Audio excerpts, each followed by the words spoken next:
Fantasy managers, hello and welcome back to the Game Week 7 preview show brought to you by the FPL Addicts and sponsored, of course, by Bonus Bank.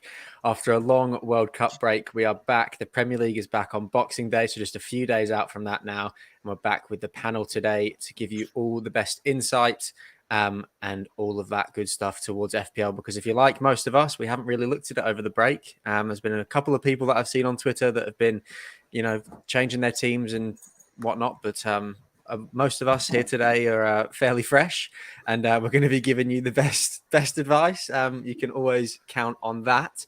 So we've got Ollie Chaz, who is the UK correspondent for today's stream, because he is currently in the UK, and with the absence of Reedy and the Rev, unfortunately, Chaz is, he's got all the inside information with England. So Chaz, how are you faring up with the cold weather so far, mate?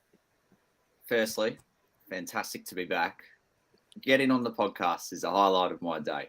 It's amazing. Better than getting on the beers, mate. Okay, it's morning here. We'll get to that later on, okay? Best of both worlds. See, we need to adjust ourselves after a month, and now you've gone down that path after what has been an exhilarating World Cup too. But it's awesome to be here. Great to have your company. Chaz, listen, you're in the UK, mate. How has it been, in the pubs? Any live football action so far with the World Cup? Did you watch the League Cup this morning? Come on, you're in England. Soak it up and tell us. I'll go quickly on the League Cup. It's a weird routine I have. I'll go to bed at 8, smash out a 6 a.m. run. It would be around 6 degrees too, and then I'll just snooze through it.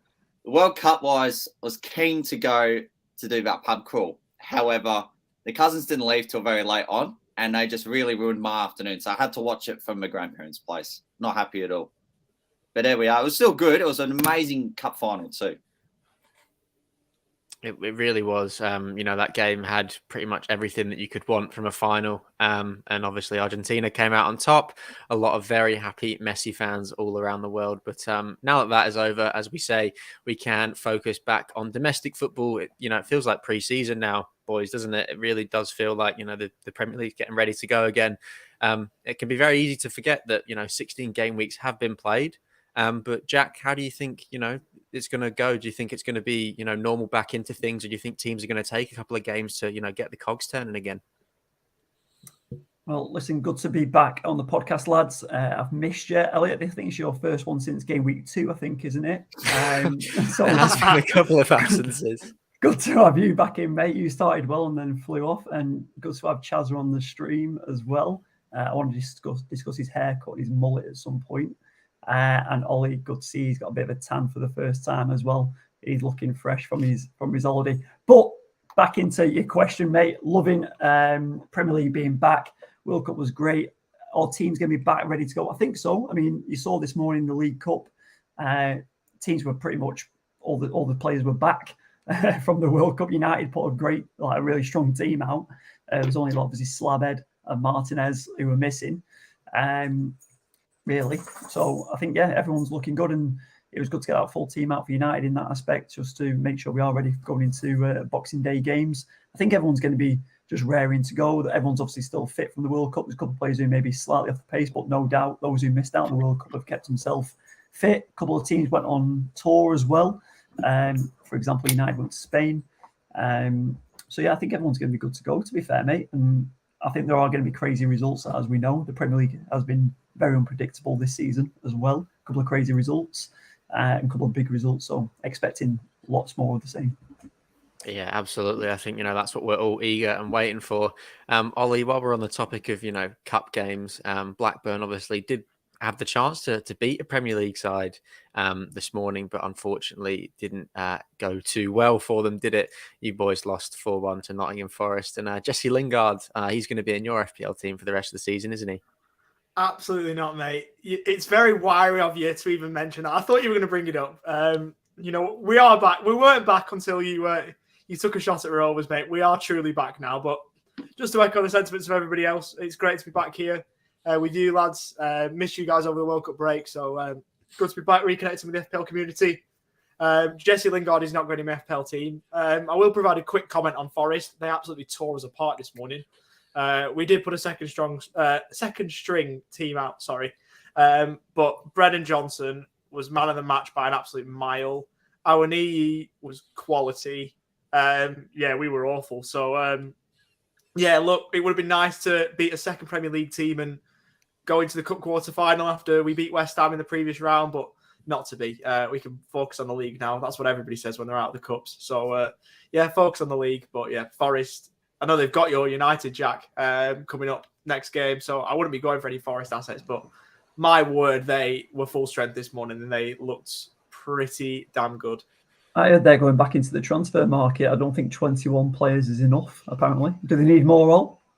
It's Nottingham Forest, so they're going to sign more. They signed a Brazilian guy over the World Cup break too, who was a free agent, who's been capped once by Brazil. I saw that as well. So they've actually signed somebody else. I forgot his name over the World Cup break. So it's Kleberson.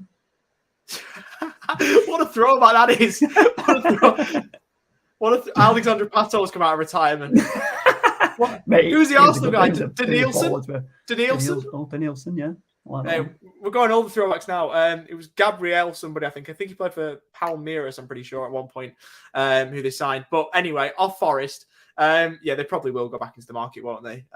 Just because it is Nottingham Forest. They'll probably sign another route, 50-odd players.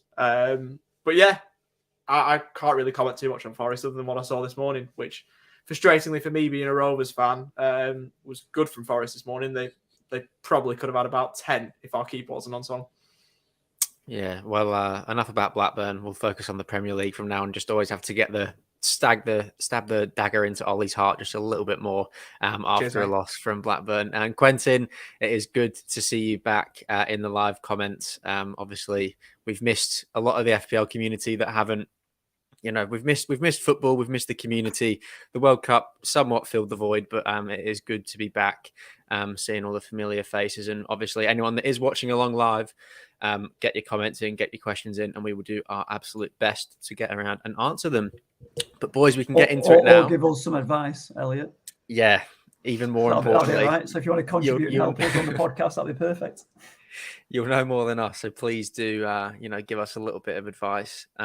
That would be very, very much appreciated from all of us. We'll just go over a quick recap of the leagues. The Members League, Josh still remains at the top with JC's Army. And then Donald Breslin sits there in fourth. Matt McKay sits there in third. And John sits there in second. None of the FPL Addicts in sight just about yet. But obviously, a long way to go. 22 odd games left for the season. So there is still plenty of time for that one to change. And you'll have to look even further down to find us in the Public League as well. Josh is only second in that one. So that just shows you how competitive this league really is. So again, it's going to be a good 22 game weeks. I think, it really does feel like the season's been split in half. And obviously there are going to be the leagues now where you can start fresh from 0 points. FPL announced the other day. So I think a lot of people will be dipping their toes into that one and looking at, maybe just a 22 game week season. But Jack, you won't be wanting that considering you're top of our podcast league, will you? Not at all. Listen, that's where I've been since the start. And that's where I'm going to remain, it looks like. Or not. Listen to him. Yeah. Listen to him. Come at me. Come on. Can't give me the silence. Mate, Ollie's the closest to you at the minute, so he's the one that can chat. Yeah. I've come from absolutely nowhere. You have come from nowhere. I'm on my way. I've made my draft today. I pre-planned it coming into today, so I've got an idea of what I want to do. But yeah, I'm not going to go the early Chrome, so I'm going to win the whole thing. But for Jack to say he's going to win it is blasphemy. Like, come on. But no, on a serious note, Jack's had a great start to the season, and I had a great first half. I won the first half of the season. That's in the words of Andy Tate, the Manchester United fan on, I think it was on Full Time Devils. Second half of the season, we're doing a title charge. Very good. We'll I all don't be think hoping that Jack it's- gets knocked yeah. off in that top spot, I think. It's a tough one. I mean, to continue your form and stay top, it is going to be tough. A bit like Arsenal, I imagine I'm going to fade away. Chaz? Ooh, big fighting words. Big fighting words from Going Jack. back to Ollie's quote, when he mentioned Andy Tate, I genuinely thought he meant the other Andrew Tate, who's the big worldwide entertainer. I cleared that up straight away. I made sure into our opening podcast. I made sure to, the original Andy Tate. Okay. Everybody. If I clear up and say the United fan, you know who I mean. Come on. Very, very fair. Chaz, you're sitting there in, fifth in the league, and Reedy's been relegated to doing the Christmas shopping today with his missus because he's bottom of the league. So, Chaz, are you hoping you can put up a bit more of a fight in the second half of the season, get Almiron in your team and, rocket up the league? Firstly, after the butchering wildcard, which turned into a worldwide sensation all over the internet, I did come to terms bringing in Almiron. But now it's bringing up that charge. But you just don't know what each game week is going to bring. Had a poor one, and it goes from second to fifth. It's just a tale of the story at the minute. But I love how competitive our league is. Yeah, I do as well. Obviously, banter's always flying, which is the important part. And it is actually quite close when you think about it. There's not too much separating top to bottom. So it's always going to be fun over the next 22 game weeks. Quentin's saying that Rashford looked really good this morning, Jack. I only managed to catch his goal, and I watched Dubravka's highlights, if you can call them highlights. Dubravka's highlights? What, are you on player count? He had an absolute... Did you not see him? He had an absolute shocker. I saw it. He wasn't taking goal kicks. It wasn't taking goal kicks. Can you not kick? Apparently, I saw a tweet saying that he kicks like he doesn't like his teammates. He just doesn't want to do them a favour. So I saw him. I was travelling to work this morning, so I got to work and I watched the last 20. So I saw Rash's goal when I got in the office, which looked great. It reminded me of like Ryan Giggs. However, I just felt the left back just didn't want to commit and just ran by his side into the last second, then let him go. But what a finish! Listen, all you're going to do good for the confidence. He's obviously straight into my team. Well, he was already in my team anyway, so he's going to be straight in my one. Really excited by him. He's looking a lot more like the Rashford we know. I think he could have had a bigger impact in the World Cup as well. Obviously, he did do well in the games he played. He could have had a lot more. And yeah, excited for him. Strong team we had out this morning. I think Bruno looked good as well from what I saw. And then, I'm just excited to see Anthony come back into the fold as well. Didn't light up the World Cup like Brazil didn't. Hopefully he does no pigeon dancing. Seems like a bit of a bad luck charm. But yeah, hopefully he can say it like he did when he first arrived as well. Yeah, absolutely. He was in a lot of people's thoughts to bring them into their FPL team. Sorry, when he first started, he was scoring. What was it? 3-3? 3 back-to-back game weeks, I think it was. Yeah, so some finishes as well. Yeah, he was on a lot of people's radars. And I think, as you say, Rashford, Anthony, Bruno, those sorts of players, even Martial now that, Ronaldo's gone. We haven't even mentioned that so far. It's going to open up a lot of space for, the younger players. Yeah, we can swiftly move on it, but it's going to open up a lot of space for, and, big opportunities for a lot of players to really prove their worth to Ten Hag, I think. So that will be interesting. And I would say Man United, definitely a team to keep your eyes on. Quentin's asking about Chelsea, Ollie, and he thinks Sterling over the next 3 game weeks, and he has a double in game week 20 as well, is a good option. And Chelsea are probably the team that I've looked at fixture-wise that look the best on paper over the next 5 game weeks. So do you think that Sterling's one that you should keep your eye on, Ollie? Yeah, I haven't gone with Sterling myself. I looked at Sterling, but I've gone with other options around Sterling. I've gone with Chelsea options, though. I agree that Chelsea are the club to look for. The way my team stands at the moment, I would like to have Sterling in there. I've not got him in there. I've got 2 other players at the minute for Chelsea. I think you need at least 2. 3, you could go with 3. If you wanted to go with Sterling, you could do. I'll reveal my team a little later on in the episode. I don't want to spoil anything. But I've got 2 from Stamford Bridge at the moment. Sterling isn't one of them. But I think, especially with the double coming up soon, you have a look at their fixture at the moment. It's Bournemouth this weekend, then Forest, Manchester City, and Fulham is the double in game week 19. Then Palace, Liverpool, Fulham, West Ham and Southampton takes you to the middle of February. So yeah, they do have really, really good fixtures. So I'd be having a look at Chelsea. Sterling is one you could have a look at, certainly, but I've not gone with it myself. Yeah, he certainly is. And as you say, Chelsea are definitely the team fixture-wise. The fixture's just been brought up on the screen here. As you mentioned, they do have Bournemouth in that first game back that they play. So, that's a big opportunity for some big hauls there, you'd like to hope. And, the likes of Reece James that, didn't obviously get to go to the World Cup because of his injury, are probably going to be on a lot of people's radars as well. But Chelsea have been very, very hot and cold under Graham Potter, and from the start of the season as well. So I think it is sort of tread lightly, have options available if you do need to take them out. But I actually fancy Chelsea to hit the ground running and sort of really kickstart their season. If I'm honest, from now on, I think that they will start to fire on all cylinders. So we'll just have to wait and see if that does happen. If I'm saying it's going to happen, it will probably go the complete opposite way, and Chelsea assets will be the ones to avoid. Jinx, don't you, mate? Yeah, well, you've always got to say it just in case it doesn't happen, and then that's why Newcastle have been doing so well, because you don't get a chance to say anything about them. Because I don't back us in every week, but quietly I do. But if you're vocal about it, then you end up looking like a little bit of an idiot half the time. So we'll just have to see. But Newcastle are another team with semi-decent fixtures.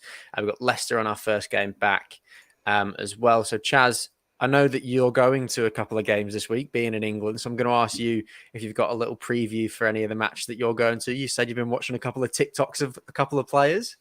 Oh, in fairness, I've just been watching the Wilfred Zaha dance one on loop. Would have been a good 19 times now. So it just gets me really excited for Monday. Palace Fulham, I see it being a goal fest.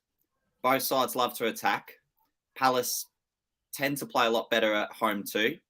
For Arsenal, West Ham, quietly, it seems to be a game where I think Arsenal may find a way to concede, but still find a way to win.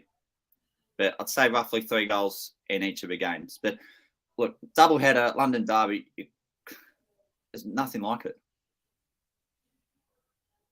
Yeah, look, I think you're spot on. And I think you're going to have a really good time at the games, as you say. You've obviously been to the Emirates before, but Arsenal in red hot form this season. It's the first time you'll ever step into the Emirates with Arsenal being top of the league, surely, isn't it? It is. And every time I've gone there, we've had 3 different managers in Wenger, Unai Emery, and now Super Mikel Arteta. Who would have thought that out of those 3 managers, right, when you were going, that Arteta would be the one that would be top of the league with you? Crazy. Yeah, it is crazy.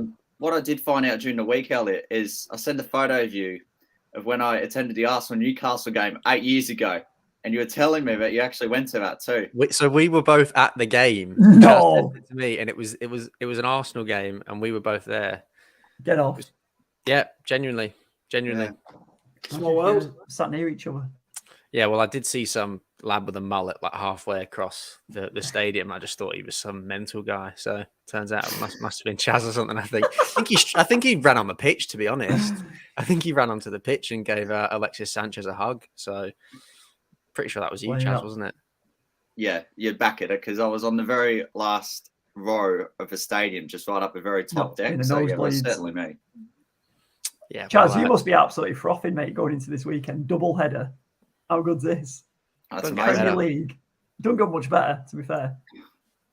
I just want Monday to come around, to be fair. And the atmosphere at Selhurst, I reckon, will be bouncing too, because there's been no football there for a good month. Have you got a chant for us? Have you got a Crystal Palace chant for us? Or?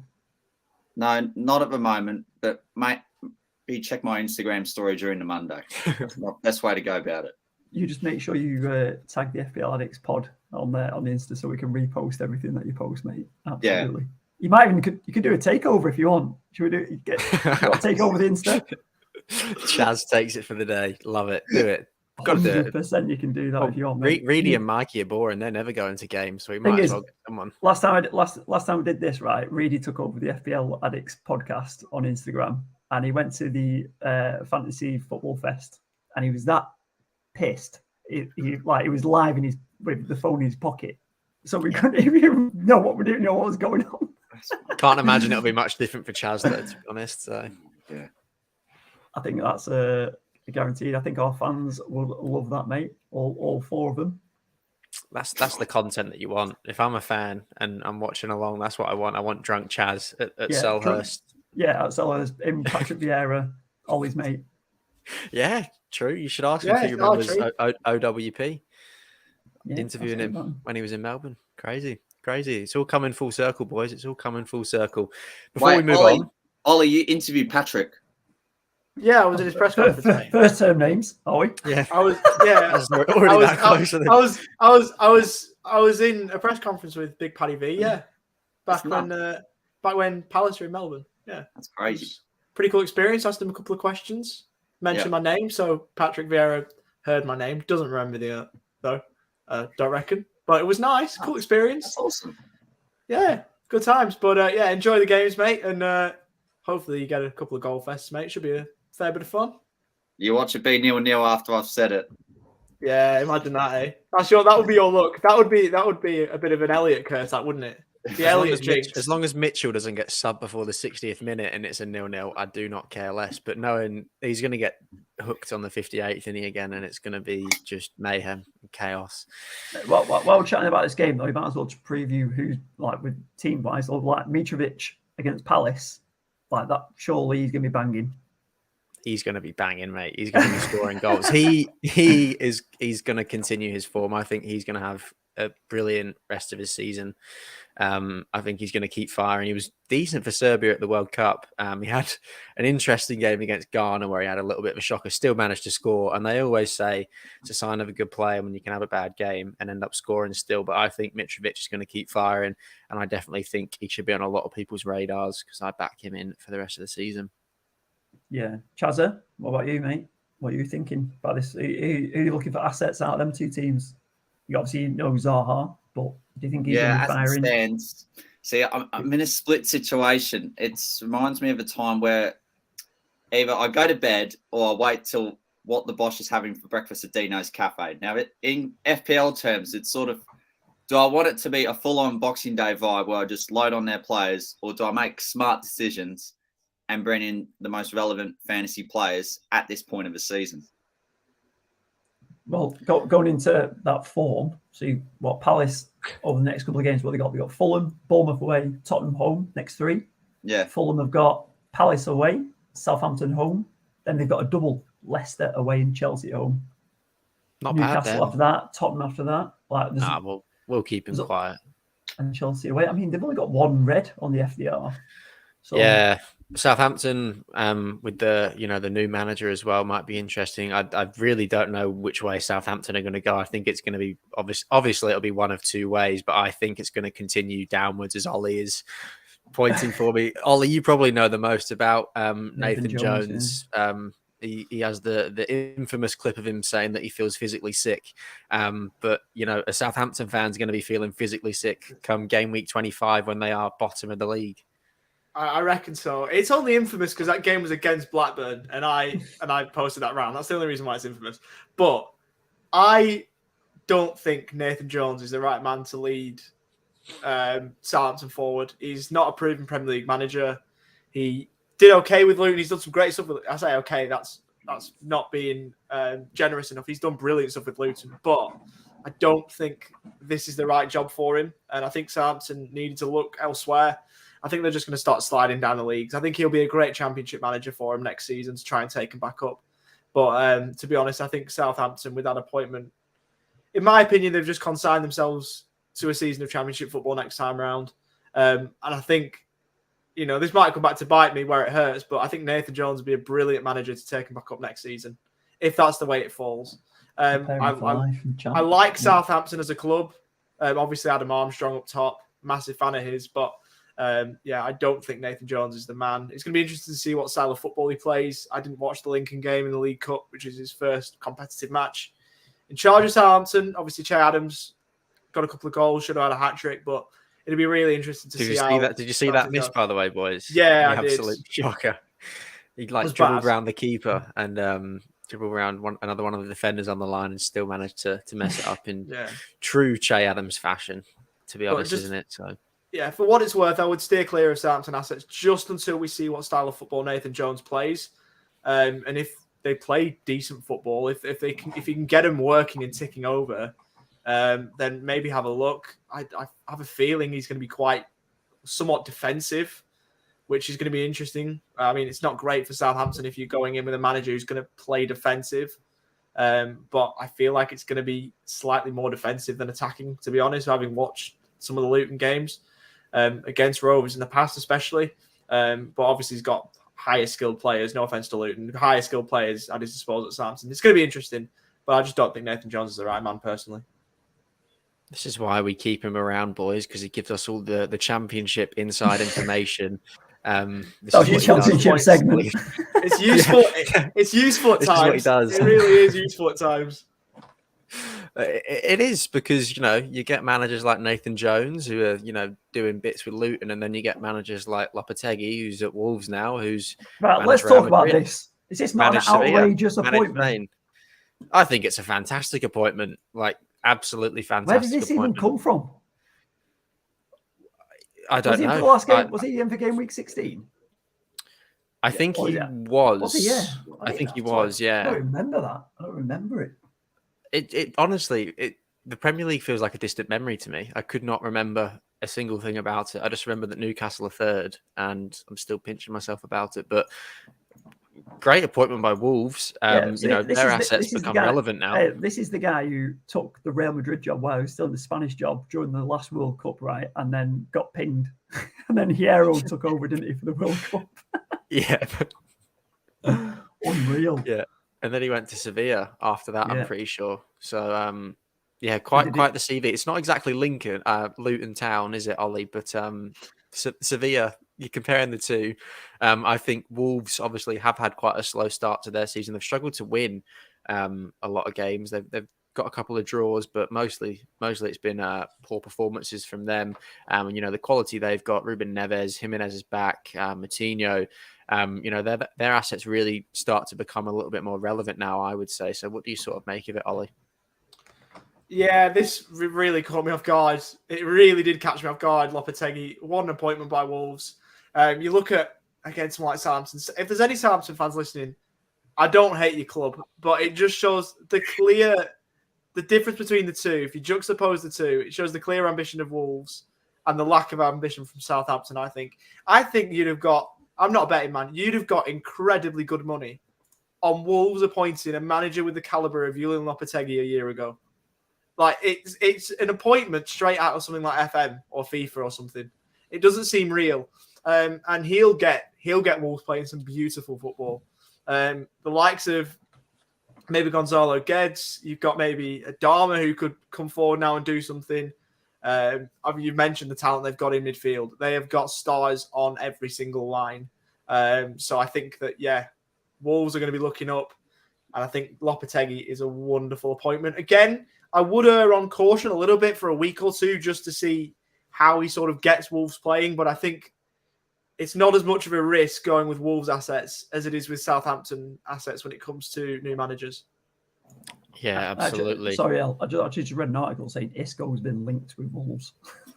It's a free agent. Well, I now. mean, he was at Sevilla, wasn't he? And he was obviously at Real Madrid. He's Spanish, so it makes all the sense, that signing. And the weirdest part about his appointment is that he is not Portuguese. I understand he's Spanish, which is pretty much Portuguese, but it's not. Wolves, It's not. It's definitely not. If you think Ronaldo, Portugal, you are definitely Spanish. He's like, no, I'm not Portuguese. you think Portugal, the closest thing is probably Spain. So that's why they've done it. 101 geography 101 with Elliot Craig. That's what it is. Anyway, he's not Portuguese, which is the weirdest part. But as you said, Ollie, he's Spanish, so he's going to get Adama firing. He's going to bring Isco. Ramos is going to be there in a minute. All those big players, all those big names are going to be coming to Wolves now, and they're going to be signing for them. But yeah, a good appointment. As Ollie said, err on Very caution. interesting, yeah. just wait and see. But it's looking fairly positive at Wolves and Southampton. On that one, I was looking at Wolves one with like the next obviously couple of fixtures. They've got Everton away, United at home, Aston Villa away, and West Ham at home. So still some good chances for Wolves to kind of pick up a bit of a couple of points. Maybe hopefully it's not against United, but a couple of opportunities in there, and chance to get them firing, especially if he integrates like some new transfers. But yeah, next one. I was going to mention Emery, Aston Villa. Obviously, we saw, obviously he beat United in his first game.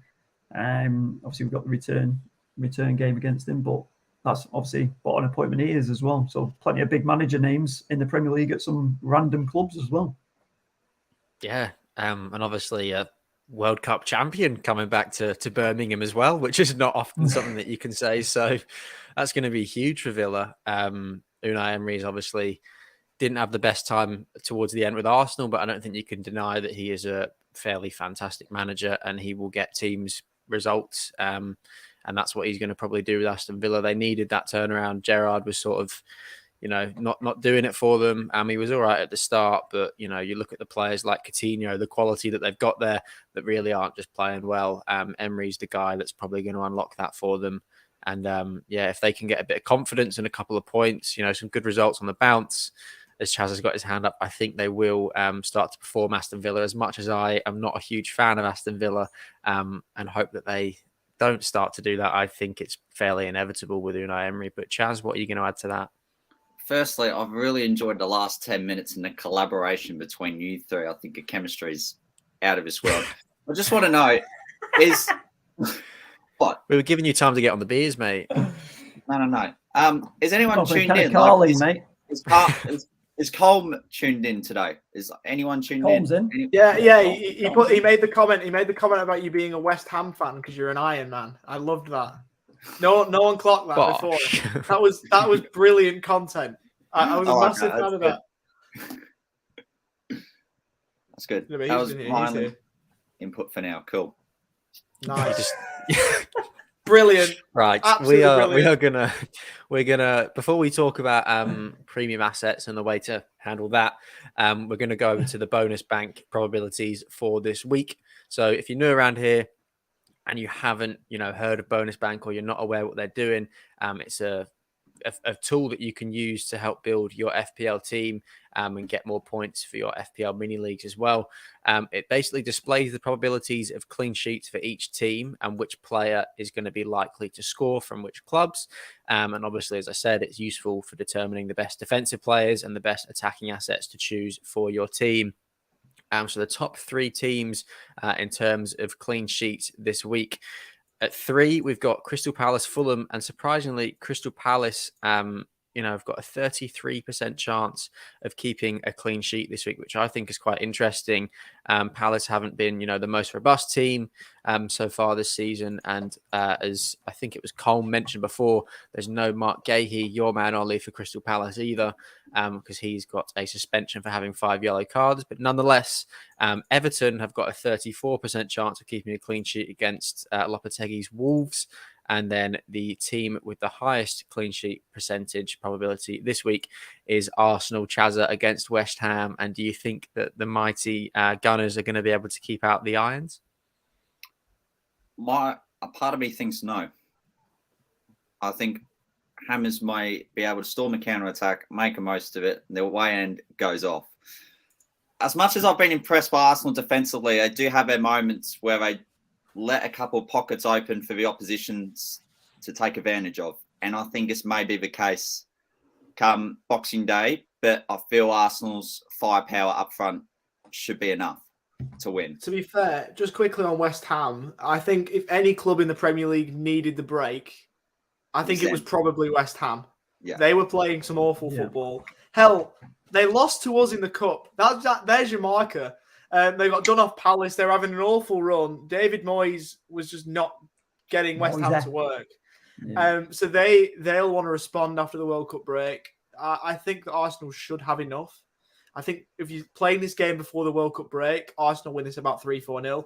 I don't think it's going to be that one-sided because given how much West Ham will have this drilled into them that they need to respond, it might be a bit closer. But I think West Ham will be glad that the league's back, but I think they would have been the best suited for the break given where they were at and the form they had leading into it. I think that's a very fair take. Even their big quality players weren't really performing.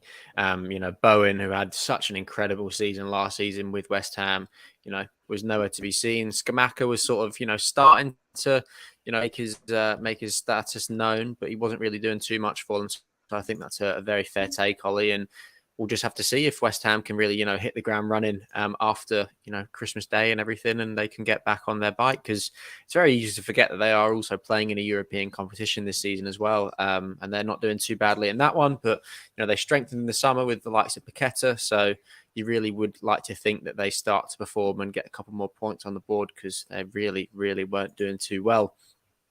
Either way, in terms of who is going to be the most likely to score this week, interestingly, 2 Liverpool players in this. At third, we have Darwin Núñez, who I think a lot of people are going to be interested by for FPL, has a 40.4% chance of scoring against Danny Ward. Hang on, they're not playing Leicester, are they? Because Newcastle have got Leicester. Liverpool are playing Aston Villa. Right, so Unai Emery is going to be conceding. Yeah, what's happened here? They're not Newcastle got Leicester, so they're playing Aston Villa. It's all right. Liverpool, the second player from Liverpool who is going to be scoring according to the bonus bank probabilities is Mohamed Salah. He's got a 44.35% chance of scoring against them. And then at top, there was never going to be anyone else other than this man who's been sitting at home patiently watching his, young counterpart Kylian Mbappe doing the business for France. He is going to be recharged and ready to go for Man City. Haaland has I'm just going to give you the actual ones for this week, because then it's a mix. That was a mix of the next 2 game weeks, game week 17, 18. So I do apologise. I've just updated that now, mate. Still helpful. That's still helpful over the next 2 game weeks. Maybe you've got to get the Liverpool assets in to your side now, while the fixtures are a little bit greener for them. So maybe that's the way to go. This is quite an interesting one now with the top 3. So can you see that now? I certainly can. Oh, interestingly, Eddie Nketiah. Hang on. Arsenal. There you go. What do you make of that one, Chaz? He's got a 30.97% chance of scoring against West Ham. I think the question is who's replacing Jesus, because structurally he's a major loss to that side. However, I feel Arteta can cover him, whether he puts even Martinelli up top just for something completely different and then reshuffles. He's spoken about that. I think I saw someone saying that he's actually spoken about that on Twitter, that he might play Martinelli as a 9, which would be disgusting considering his price in FPL. Yeah. I think Nketiah would do okay, but I'm just not sure if he's up to the standard Arteta demands, considering our league position and at this time of season. But within the festive period, I do see him getting a start to simply rotate the players. What would you like to see in that game, Chazza? What would you like to see as a fan traveling all the way from Australia to watch the game? Just for theatrical senses, I want to see Martinelli up top. You've heard it from the man himself, Arteta. You've got to do it. If you're not doing it, you don't have the fans behind you. Chaz wants Martinelli as a 9. Anyway, Mohamed Salah does remain in second place, despite that little mix-up. He's got a 39.53% chance of scoring against Aston Villa. And then the number 1 is not Erling Haaland, which I'm very, very surprised about. It is Harry Kane, who has a 40.4% chance of scoring against Brentford. Kane obviously wasn't on his best form goal scoring wise at the World Cup, Ollie, but he still was putting up some decent performances. He was linking the play nicely, as we know, this more mature, and as Harry Kane gets a little bit older, he does like to become that sort of playmaker, but he's also a lethal finisher. So are you backing Kane to continue his red hot form, Ollie? Yeah, I mean, I think so. I think before the World Cup, obviously we spoke about how little he was blanking for Tottenham, and his dropping deep, or linking up play, so to speak, it's been frustrating for a lot of fans. But I think we saw at the World Cup that if he's doing it at his best, he can bring others into the game, and he can get assists as well as goals. Like, he was playing some wonderful football. If you take it back to the round of 16 game against Senegal, he was linking up play beautifully, and he even got a goal, which was, quite a wonderful finish. So he's capable of doing everything. I back him in. He's one of those that I would look to be getting in your team if you haven't got him already. Obviously, with the unlimited transfers, you've got a chance to bring him in if you missed him earlier on in the season. I'd be having a look. Obviously, he can score goals. Yes, he'll frustrate you by moving up the pitch, but at the end of the day, I think if you don't have him, you're going to be made to pay for it. So I'd be getting him in. Yeah, I would agree with what you're saying there. And it sort of links us nicely. We will get onto our teams and, what they're looking like, our draft teams as we head into game week 17 in just a minute. But before then, I've just got to let you know that if you haven't already downloaded the EPL Live app, you've got to get onto it now. They're partnered with us and they're the preferred Premier League app. So it's called EPL Live and it's by Sportsmate. You get exclusive articles by our very own FPL Addicts panel. Ollie Walker-Peel, he's doing his thing. Chaz is doing his thing with his captains and everything. So you get all sorts on there. You get so many stats, all that sort of stuff. It's literally all the information that you need in one place. So it really is everything you need for FPL to build your team. So if you haven't already, make sure you're getting on the EPL Live app. It really is a big help with making your drafts. But boys, this is the exciting part now because we can look at each other's teams. We can laugh when Chaz has still got Miggy Almiron in his team, even though he's got every single right to. So we'll bring mine up first. It was a quick 5-minute, who should I get into my team? Couple of transfers made. As I'm sure we get unlimited transfers post World Cup, which is, it's a free wild card, essentially. So I think a lot of people are going to be having fairly similar teams. So as the two goalkeepers, I've gone with Kepa and I've gone with Danny Ward. I think Ward was the second highest scoring goalkeeper by the end of game week 16, which is just crazy considering he didn't keep a clean sheet for so many game weeks. But he somehow still manages to fraud us. Playing 4 million goalkeeper is always going to be pretty much everyone's second choice. And then for the defense, I've stuck with Trippier. I think he's going to continue his form, provided that he doesn't get an injury. I think, it's getting to that congested time of the season now where we will start to see players, get a couple of injuries, tightness in the muscles and all that sorts. And I think Trippier is someone who's aging. There's always potential for that. He's always one that I'm worried about going down injured, but he remains in my team for now. Cancelo and then Reece James alongside Anderson and Bueno from Wolves. Now I've seen a lot of Bueno hype on Twitter. I know absolutely nothing about him, but everyone seems to think that he's going to play. And he is, I believe he's 3.9 million.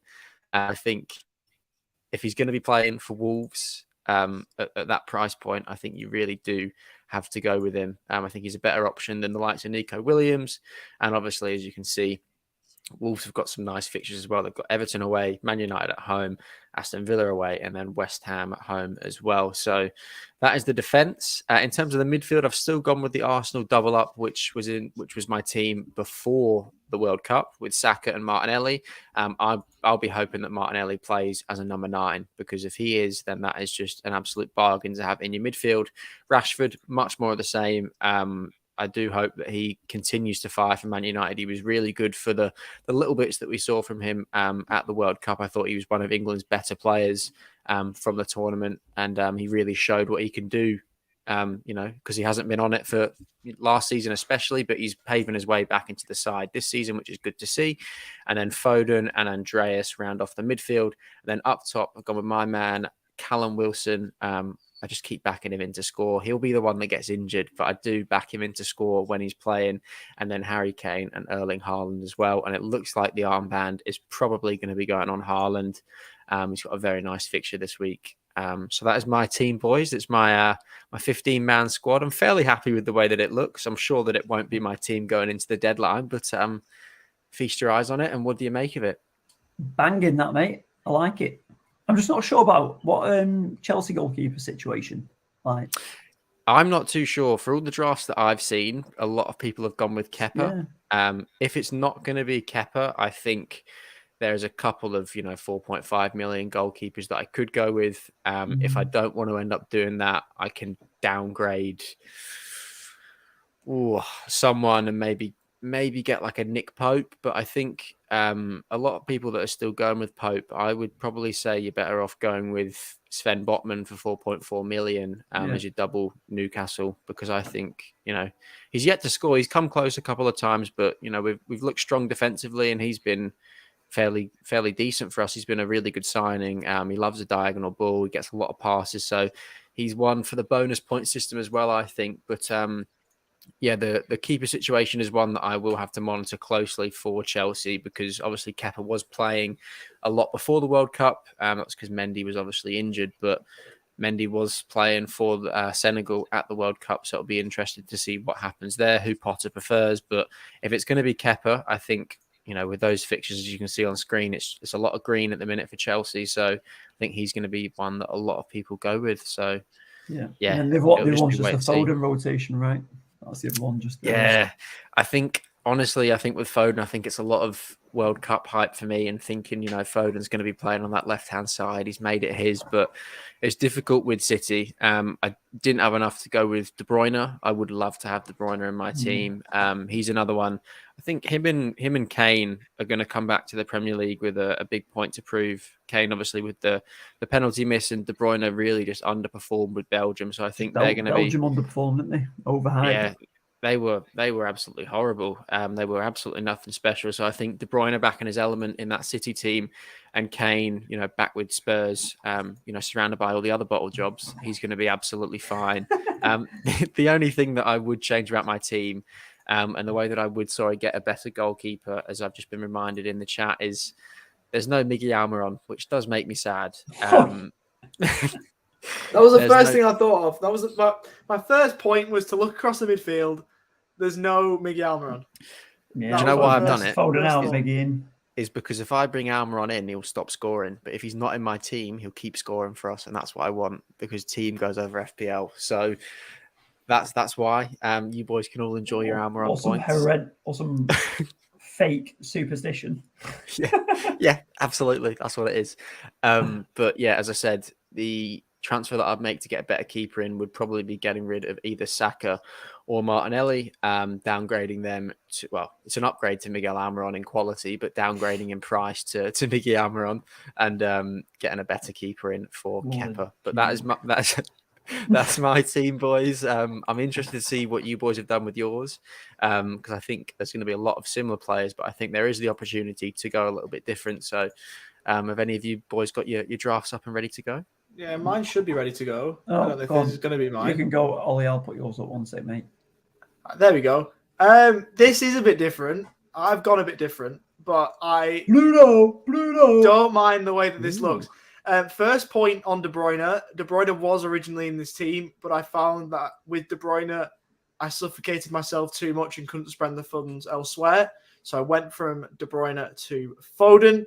Just for those who aren't watching, I'll just run it through quickly. It's a 4-3-3. Leno in goal, Trippier, Cucurella, Lisandro Martinez, Cancelo in a back four, Mount, Fernandes, Foden in a midfield three, Mitrovic, Kane, and Haaland with the armband up top. I really like Mason Mount as an option. Again, Raheem Sterling is more expensive, and I want Chelsea cover. I want double Chelsea cover. I think Cucurella, his price point is looking like a good option.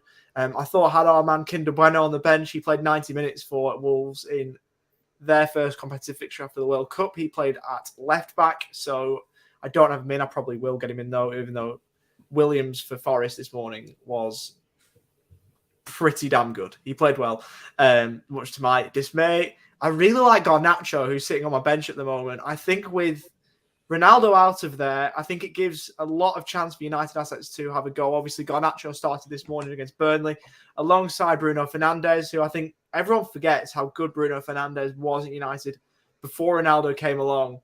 And I think... Who forgets? No one forgets. A fair few people might have forgotten. You won't have as a United fan, but you see my point. I think he's the one that's going to benefit from Ronaldo. FPL knows how good he was. Like storming off with Piers Morgan. I think he's going to... I think Fernandes is going to benefit from the fiasco most. And I think Leno in goal. I like Fulham's fixtures. They've got a double coming up as well, which I wanted to take advantage of. But I like the way that Fulham's fixtures look. If you have a look into here, there's a lot of threes, but Palace away, I can see him getting a result. Southampton, they're a basket case. Leicester are a basket case. And then after that, it gets a little bit ropey. But they've got a double in there, so I do want to take advantage of that. But that's the way things look at the moment. Again, I might change things up. I like it, but mate. I'm going a bit rogue. Obviously, I'm second in the league. I've built back towards you. This is going to go one or two ways. But I think with the way that Fernando's ownership is looking, that is low at the moment at 2.6. Yeah. Garnacho's even lower at 0.7. So I think that at the moment, this is looking okay. Mason Mount's under 7% as well. So I think I've got the big players in. I've got a few differentials. Following the doubles. That's my team. What do we think? Yeah, I think you're putting a lot of planning into it, aren't you? You're really targeting that double game week as a big point of your team here, aren't you? Yeah, the Fulham one, and obviously Chelsea having one helps as well, especially given that they've got Bournemouth this week. It makes things really easy to want to get Chelsea assets in. Their double game week comes in 19 as well, where they do play Fulham. So I wanted to go to one Fulham defender, and I can swap out Leno for Danny Ward if need be as well. So that's where we're looking at the moment. I think as well with the 5 contributions that Bruno Fernandes had over the World Cup, he stood out. And I think with Ronaldo going, it's really just a double for me as to why I want to bring him in. I really wanted to start Garnacho this weekend. The only reason why I haven't done is I just want to see how he goes, because he's obviously been coming off the bench in Premier League games. Started this morning in the League Cup. If he starts over the weekend, he gives me serious consideration to start him. And I think he goes ahead of Andreas Pereira in the bench pecking order for me. But yeah, I think that's how we're going to look. I've got the triple City. I didn't have Cancelo in there originally, but I think I probably need him. Foden and Haaland, you've just got to have. So yeah, hopefully it goes well for me. If it doesn't, then it'll probably, I'll probably slide down the league. The Garnacho one's really interesting one, because like Sancho's not at the races. He's been obviously doing a lot of training on his own as well. Didn't make the World Cup squad. So Ronaldo, as you mentioned, is gone. So Garnacho's up pecking order. Elanga's not looking great either from what he did last year. So Garnacho's a great asset to have if you're not tripling up elsewhere with United. That's probably my issue, which we'll look at shortly. But I think it looks good at Ollie. Not a massive fan of Mount. Every time I put him in, it's a bit like that Sterling kind of shout. You put him in when it looks good and then doesn't perform or don't play or just doesn't turn up. Yeah. But I think Mount can definitely fight at any time. So having him in the squad, if you can accommodate him, then yeah, happy days. I love the Martinez shout, by the way, as well. That's a big one. Yeah, big fan, just quickly on Mount as well. I'm just going to say quickly, the plan is to move off Mason Mount after the Chelsea double game week to an Arsenal option, be that Saka or Martinelli. That is the plan. I want to get an Arsenal cover in attack, because obviously they're top of the league at the minute. That's my one worry with this team, is the no Arsenal cover. But I think if I can have a bit of a contingency plan, get one in quickly, then I should hopefully be okay. Hopefully. Interesting. Yeah, I think it's a solid team. Chaz, I'm interested to see what yours is looking like. There better be. I'm just expecting one man, Miggy Almiron, to be plonked in the middle of your pitch, and I'm going to be disappointed. There he is. There he is. So take us through yours, Chaz. All right. So before I give my illustrious insights into my team, I just want to mention 2 things about Ollie's team very quickly. One, I like the aesthetics. There's a bit of blue, a bit of red, and then a bit of light blue just on the right-hand side. And Ollie, when you can you please let me know when you're going to start your new series of Murder in the Dark podcast? Because I don't know how much light you have in your bedroom at the moment, but I'm convinced if this podcast goes for another 2 hours, we will not see your face. You had it last season, Chaz. It's now Ollie's turn. I was going to say, I've just gone full Arctic Monkeys here, because this is what happens when the sun goes down. Literally, I've had the light come through the window. It's been brilliant, and the sun's just set. And I thought the sun was going to stay up in time, and it hasn't done. So I look like a bit of a Wally. It's because you rambled on with your team. That's why. I'm gonna go turn a light on, Chaz, enlighten us with your team, mate. Beautiful. All right. Well, do my best to enlighten it. I'm not sure if there will be much coming. However, look, I'm not up to the preparation standard compared to OWP, but I've made a couple of changes. I've done the hokey pokey with De Bruyne and Salah. So De Bruyne went out, Salah back in, and vice versa. Bueno's come in for Totti, just for 3.9 cultural reasons. And another big one is Solanke's gone out for Darwin Núñez. I think he will have a good festive period and a solid second half of the season. And the way he played against Southampton put enough case for me to put him straight in the team. It's reflected on his stats too, and he's making the most of his opportunities right now. So that's how I see it. 3-4-3. Due to Boxing Day reasons, Zaha and Mitrovic are both still in there. I do like De Bruyne still as an option, but Bruno's still been heavily considered, considering his price point. Ben White has come in too as a surprise, but I've really liked him defensively, especially in the last 8 game weeks. Andreas is first, but I do have my worries that he's going to score a hatful. But Miggy, more importantly, is in the heart of that side. Despite getting bottled by the Tim Flowers quotes in game week 12, I'm here to preview on 5 game weeks later. He is the heart and soul of this team. And Haaland captain for now. Love the Tim Flowers shout. Absolutely love it. That is brilliant. I think it's a good looking team, Chaz.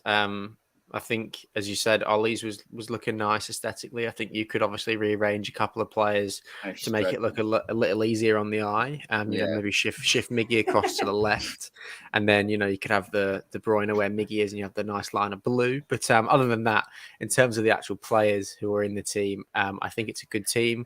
I think Ben White's an interesting one. I'm not trusting the Arsenal defence just with the fixtures. I think there are better options. Yeah. But I don't mind Ben White. I had him in my team before the break and he did very well for me. Zaha's another one that I think a lot of people are frustrated with. So I think you're going to see a lot of people move on from Zaha. But for the next 2 weeks, they've got 2 nice fixtures. So I think if you're holding him like you are, I think there's big opportunity for a lot of points there. And I love the Darwin Núñez shout. I think he is going to continue to do what he does because I think, it's very easy to label people as, a flop or whatnot. But the times that Darwin Núñez has played, he's scored goals and you can't deny that. So if he can continue that for you, you'll be very happy with that, I'm sure.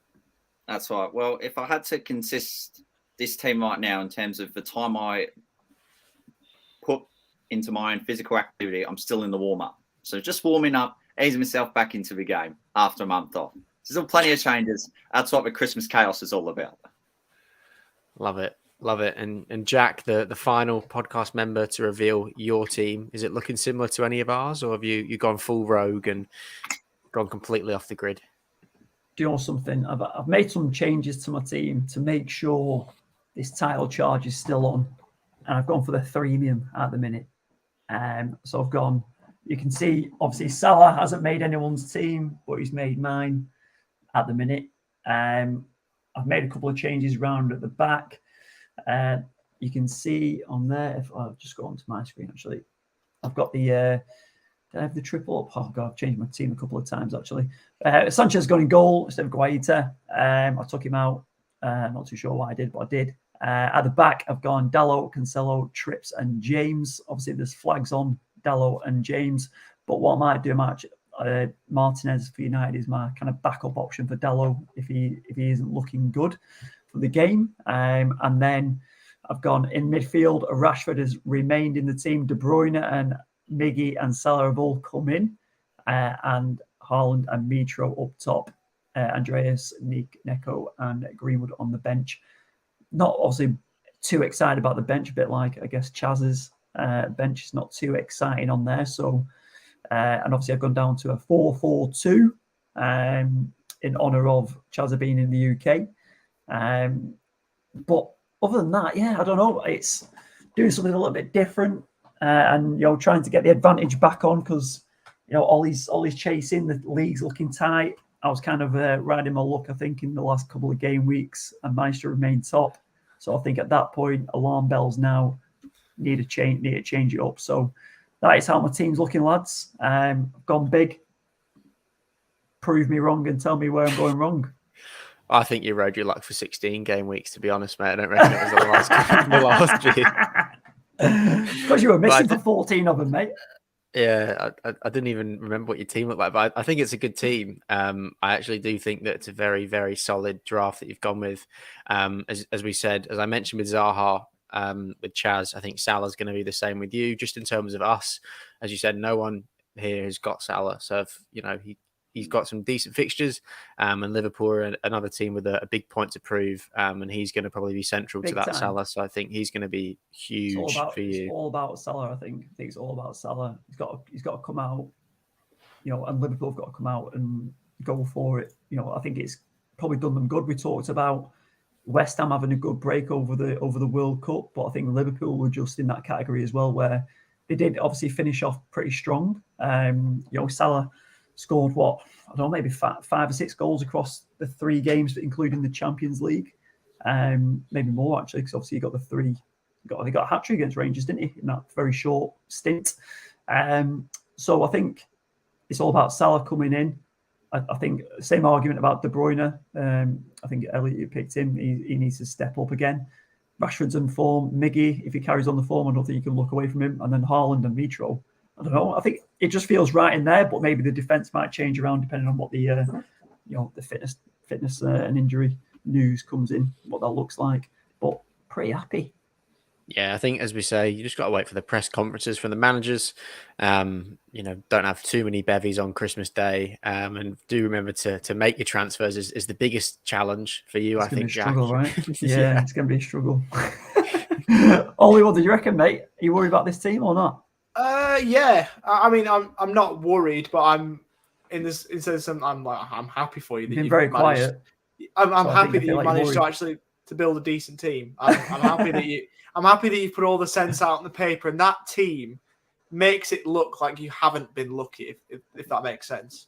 I'm a little bit worried for the fullbacks as they appear on your screen with Dallo and James having yellow flags on them. I just don't see why. It makes the aesthetics look great, though, can I just say? Yeah, it does. If you could get Sterling in for Salah and Wilson in for Mitrovic, I think it's the perfect looking team. Sterling's not coming.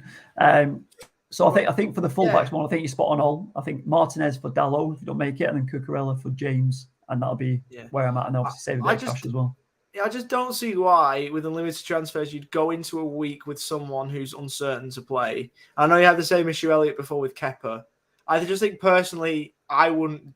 Obviously, I'm not managing your teams; they're not my team, so do what you want with them. But that's not what I'd do.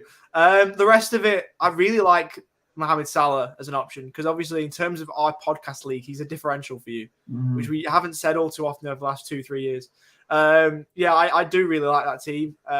And to be honest, even though I don't sound worried, I'm not worried yet because there's a long way to go, but I feel like you're talking yourself into it and then out of it. And then I get nervous. I'm starting to get a bit shaky. I'm not still worried talking. yet. He's still talking. It's a decent team. There you go. It's a good team. It's a decent team or a good team. What is it? Or is it a great team? He doesn't get nervous, but he's starting to get a little bit shaky, I think. You know what I mean? I'm a little bit worried. Anyway, boys, it's good to see 4 fairly, different drafts. There wasn't a single draft there where, all 11 players, all 15 players were the exact same. So there's some variety with the premium assets and everything, which is what we want because it makes the league all that bit more competitive. Let us know in the comments. Yeah, well, they're going to be the same, aren't they? Reedy's not food shopping. They're together now. They're planning it out, aren't they? They're planning their drafts together. Yeah, I don't think you're wrong, mate. Copy and paste them two Scousers. Yeah. Honestly, well, Reedy's bottom of the league, so it's going to be all Mikey. It's going to be Mikey's work, isn't it? That's all it's going to be. Reedy's getting relegated this year. If you're in Mikey's position, why would you want to copy? Why would you want to copy Reedy? No, Reedy's going to copy Rev. No, that's what I'm saying. So I'm just saying that Reedy he's going to come out with a masterclass. It's like in high school or university. He's going to plagiarize the absolute hell out of everybody else. It's like copying his homework. Don't make it obvious that you've changed my homework. Take it, but don't make it obvious. He's going to make it blindingly. He's going to make it blindingly obvious. Well, he did some weird things at university off the back of your stories. So he's capable of plagiarism. Not for the podcast. He's going to do it again. And he's going to rise up the leagues, I reckon, because he's just going to leech off the back of everybody else. Potentially. Who knows? But yeah, we'll be interested to see what their drafts look like. But let us know on Twitter. Let us know now whose draft you think is looking the best, because I'm very interested to hear. We'll maybe get a poll up on Twitter or something like that before the deadline hits. Well, Merry Christmas, Reedy. No way. Anyway, we will move on to the final segment of the podcast today. I've waited a month and a bit just to hear the sweet sound of Chaz's voice for Captain's Corner. So we've deprived you of it for too long. So Chaz, take it away, my friend. I'm not sure it will be as sweet as the Sweet Sour Caroline soundtrack, but unfortunately there's no song to go with it today. But I've got a bunch of names here, and I've got some stats. So I'll go over it quickly for Game Week 17. Firstly, it's fantastic to bring back this segment, and I hope everyone's been enjoying the Spotify album, which I do need to get hold of all of the different editions I've had throughout the season. But the top option heading into Game Week 17, of course, is the Nordic Meat Shield. Now, there's two big points. Of course, one, there's no World Cup. And point number two, he hasn't had any playing time for Ashton United in the non-league. So they didn't sign him. He's rest, recuperated, recharged, reset to go. Leeds, on the other hand, have had 2 clean sheets at home all season. What is it? And then within the last 2 games head-to-head, City have scored 11 goals without Leeds having a reply. Haaland did play in City's friendly against Girona last Saturday, in which he scored. And with Leeds, they've scored 7, conceded 7 in their last 2 league games. Back on their friendly, Kevin De Bruyne also did score in City's 2-0 win against Girona. He's very consistent away from home. He's only blanked once in their 6 away games. And in his 6 games he's played away from home, he's had 1 goal and 5 assists. Mohamed Salah, just like Haaland, he hasn't had a World Cup to deal with, but he's in his 6 games against Aston Villa in all competitions, he's managed 5 goals and an assist. So what the point is that he does hold a respectable record against the villains. Speaking of Liverpool, I'll also mention Darwin Núñez in itself. I had to check the volume was on there for a minute. Got a brace against the Saints and got a brace in a friendly against AC Milan last weekend. Just a bit of a hit around before they go back into league action. And in Núñez's last 6 games in all competition, he is ranked inside the top 3 for expected goals in all of those games. Liverpool do have a nice run ahead for their next 11 game weeks, with none of them being ranked 4 or and above, with 5 rated as a 2 and 6 of them rated as a 3. But we all know what the Reds are like. They are capable to do damage to any side in the league. However, the league table so far this season hasn't been a true reflection. I'll mention Marcus Rashford quickly too, how Ollie mentioned earlier. He scored in the League Cup against Burnley, and the way he finished, his confidence is brimming. Speaking of Rashford, I got this the other day at the Taunton bookstore. This one, I can't wait to give out a read. There's some cracking life quotes in that one. The only side who's conceded more than Nottingham Forest 30 goals is Bournemouth with 32. And he did have a start in the World Cup, scored 3 goals, and with no Ronaldo anymore at Man United, I do see him benefiting a lot. I like Bruno Fernandes and the many other United assets coming through the ranks. Mitrovic very quickly. Now, it does have a game week 19 and does play Palace and the Saints beforehand. However, there is a curveball. We do love a couple of curveballs. One more booking and he's suspended for the next game. So it may follow on to missing a game against the Saints, who, as Ollie referred to, is a genuine basket case.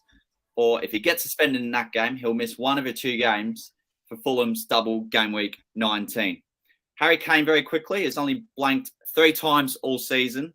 But if he scores against Brentford in the early kickoff, remember a Gandhi quote? Never back it anyways. He would have scored 10 goals in Boxing Day, which is a league record. And if he does score, he's only 4 goals away from matching Alan Shearer's 23 goals scored over the festive period, which is also a Premier League record. Raheem Sterling, just very quickly, he has an exceptional record against the Cherries. 9 goals, 2 assists in his 9 appearances against them. So if you want to go full rogue, I reckon he's a good shout. That's all for my captains for now. I'm not sure if you'll expect better in the coming game weeks, but I'll give it everything I have. But that's for your return. More importantly, it's great to be back. Thank you very much. That was class. That was Class, insightful. Chaz, Yeah. Very nice. You're not lacking match practice, are you? You're fully fit, son. Match fit, yeah, you're ready to go. Better than bloody West Ham or someone like that will be. That was awesome. As it always is, very insightful. A lot of good picks. Didn't know that about Sterling. That makes me want to get him in my team even more. For these upcoming games.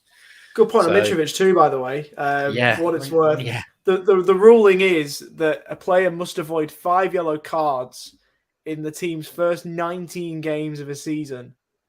Fulham are a fair way away from that. Fulham have played 15 games so far this season. So there's a fair few games that Fulham have got to navigate. And genuinely, I'm very much considering getting rid of Mitrovic out of my team. But we'll see. Yeah, Colmes just said that Kane is on 4 yellow cards as well. So, brilliant. Interesting. Oh, brilliant. Interesting. Hey, Interesting. all in on Martial. Let's go. Yeah. Anthony Martial, you are the one. He's going to be the best player in the world. We'll just have to see. But Chaz, thank you. Yeah, it could. Who knows? Thank you very much for that. And boys, it has been good to be back today. We will obviously be back next week, and you'll see how all of our drafts have fallen flat on its faces, and we've absolutely given you all the wrong advice. But we hope you have enjoyed. If that's the one thing that you take out of the podcast, then we hope that you have enjoyed it. We've had a good laugh. It's good to see all your faces again, and it's good to talk football again since we've been away with the World Cup. But there's Burger King. That's where Reedy and Rev met up to discuss their FPL team was Burger King. We got a meal together. Oh, brilliant. And obviously we hope that Reedy and Rev will be able to join us next week as well. But until then, have a very, very nice Christmas if you are celebrating, and may all your FPL dreams come true in game week 17. Bye for now. Bosh.